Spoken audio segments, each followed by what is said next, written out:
अस्सलाम वालेकुम। आज मैंने बनाए हैं चिकन के कोफ्ते। बहुत ही टेस्टी और मज़ेदार से बन के तैयार हुए थे। इतने जूसी और ये टेंडर थे। तो आप भी मेरे तरीके से कोफ्ते बना के देखें। मैं उम्मीद करती हूँ कि आप लोगों को पसंद आएंगे। तो इसके लिए मैंने लिए है चिकन, और चिकन लिए है मैंने आधा किलो बोनलेस लिए हैं। और इसके लिए सबसे पहले मैं चॉपर इस्तेमाल करूँगी। चॉपर में मैंने 2 स्लाइस या 3 स्लाइस आप डाल लें ब्रेड के। ब्रेड डालते हुए ये बात ख्याल रखें कि आपने नमकीन वाली ब्रेड लेनी है, वरना आपका जो कोफ्ते हैं वो मीठे बनेंगे। अगर आप ब्रेड के पीस कम इस्तेमाल करना चाहते हैं तो कम भी डाल सकते हैं। इसमें मैंने हरी मिर्चें और हरा धनिया डाल के सबसे पहले मैं इसे चॉप कर लूँगी। बारीक से चॉप करना है। और ये देखें चॉप हो चुके हैं अच्छे तरीके से। और इसके साथ ही मैंने अब डाल देनी है बाकी की चीज़ें। तो कोफ्ते बनाने का ये बहुत ही तेज़ तरीन और आसान तरीका है। उम्मीद है कि आप इसको वीडियो को पूरा देखेंगे और इसी तरह से एक बार ज़रूर ट्राई करेंगे।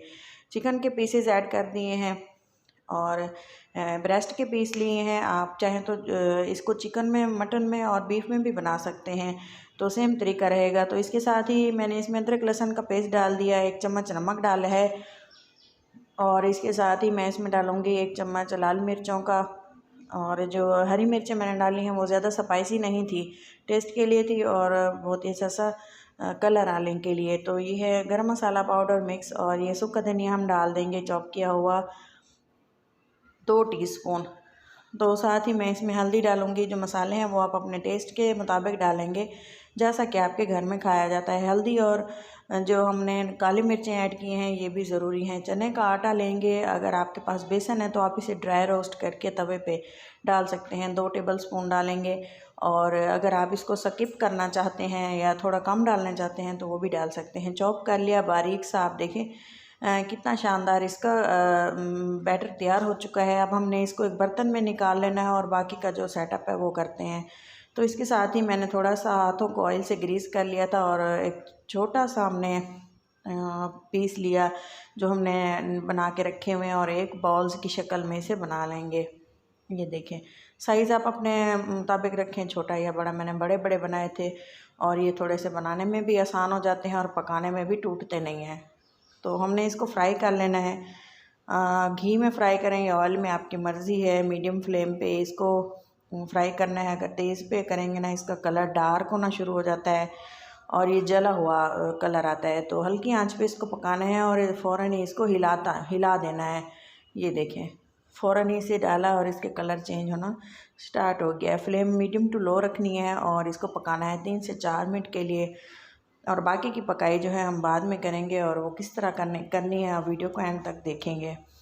तो ये देखें, अच्छी तरह से इसको मिक्स करना है, हिलाते रहना है मिक्स करते हुए, ताकि इसकी साइड्स चेंज होती रहें और एक साइड से ये डार्क या ब्राउन या कुछ भी इस तरह से ना हो। हमें इक्वल कलर चाहिए बराबर, एक साइड से, चारों साइड से।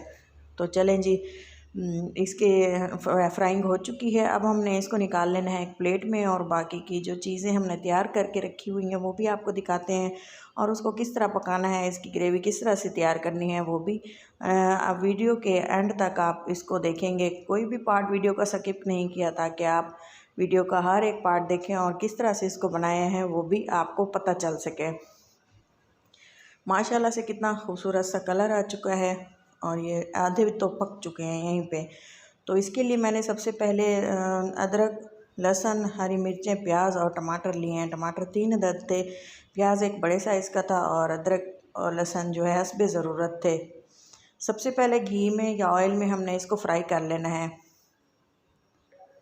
सबसे पहले मैं इसमें डालूँगी प्याज और अदरक, और इसको भी हमने इसमें भून लेने हैं, प्याज और हरी मिर्चें, और लास्ट में मैं टमाटर ऐड करूँगी। जब इस पे डॉट्स आना स्टार्ट हो जाए ना गोल्डन से, आपको लगे कि ये भून चुका है, तो आप इसको तब तक आपने भून लेना है। कुछ लोग इसको ज़्यादा भूनते हैं, उससे टेस्ट मज़ीद अच्छा आता है।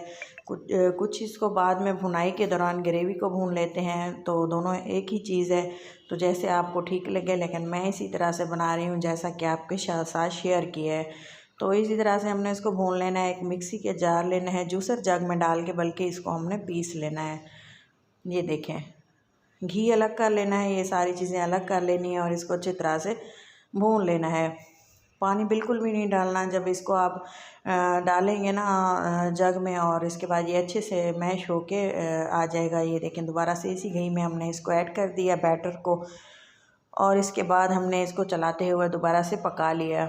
इसको इतना पकाया है कि इसका जो कच्चापन था टमाटरों का, प्याज का पानी वगैरह, वो सारा ड्राई हो जाए, तब तक इसको पकाना है। इसकी मतलब कि हमने अच्छे से भुनाई करनी है।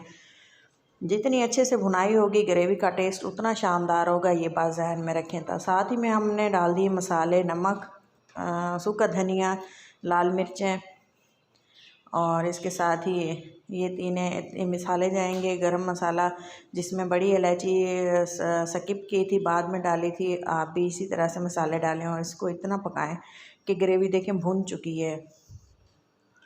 और इसके बाद मैंने इसमें दही डाली।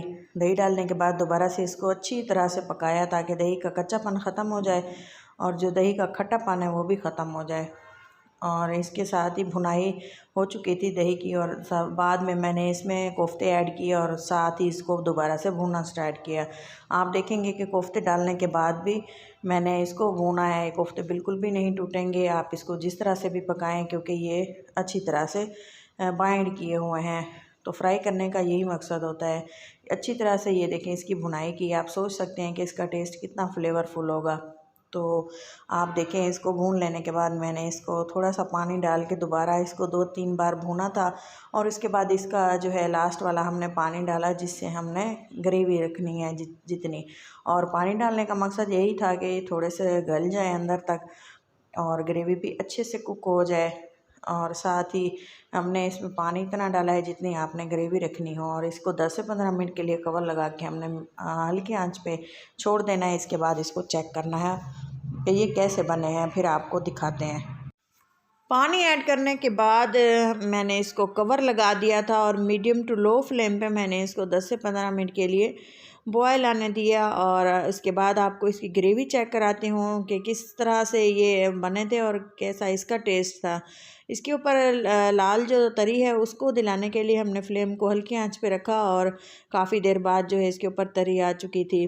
घी का या ऑयल का इस्तेमाल मैंने इसमें थोड़ा सा कम किया है, क्योंकि ज़्यादा हैवी हो जाते हैं, लेकिन खूबसूरत नज़र आने के लिए जो है घी का इस्तेमाल करते हैं। लेकिन इस तरह से भी बहुत ज़्यादा टेस्टी बने थे। तो ये थोड़ी सी कुटी हुई सूखी हुई मेथी डाली, और ऊपर से सूखा सब्ज़ धनिया खूब सारा डाल दिया और कवर लगा दिया। ये देखें, माशाल्लाह से कोफ्ते हमारे बिल्कुल तैयार हो चुके हैं, और इसको डिश आउट करते हैं। फ़ाइनल लुक हर कोई देखने के लिए बेचैन होता है, तो आप भी इसी तरह से इसको बनाएं घर पे और इन्जॉय करें। सर्दियों का मौसम है, बहुत ही मज़े की चीज़ें खाने को दिल करता है। तो मैं आज बना रही थी चिकन के कोफ्ते, तो मैंने सोचा आप लोगों के साथ भी शेयर कर दूं। ये देखें, इसकी ग्रेवी बहुत शानदार थी। ग्रेवी बनाने के बहुत से तरीके हैं, लेकिन आप अगर इस तरह से बनाएंगे ना तो आपके कोफ्ते बहुत ज़्यादा मज़े के बनेंगे। तो ये देखें कितने जूसी और मज़ेदार से कोफ्ते हमारे तैयार हो चुके हैं। ब्रेड डालना ऑप्शनल है, अगर आप नहीं डालेंगे ना तब भी ये इतने ही मज़ेदार बनेंगे। तो चलें जी, बहुत अच्छे से टेंडर हो चुके हैं। मिलते हैं किसी अच्छी सी नेक्स्ट वीडियो में, तब तक के लिए इजाज़त दें और अपना और अपनों का बहुत सारा ख्याल रखें। वीडियो अच्छी लगे तो ज़रूर चैनल को सब्सक्राइब करें और वीडियो को लाइक करें। अल्लाह हाफिज़।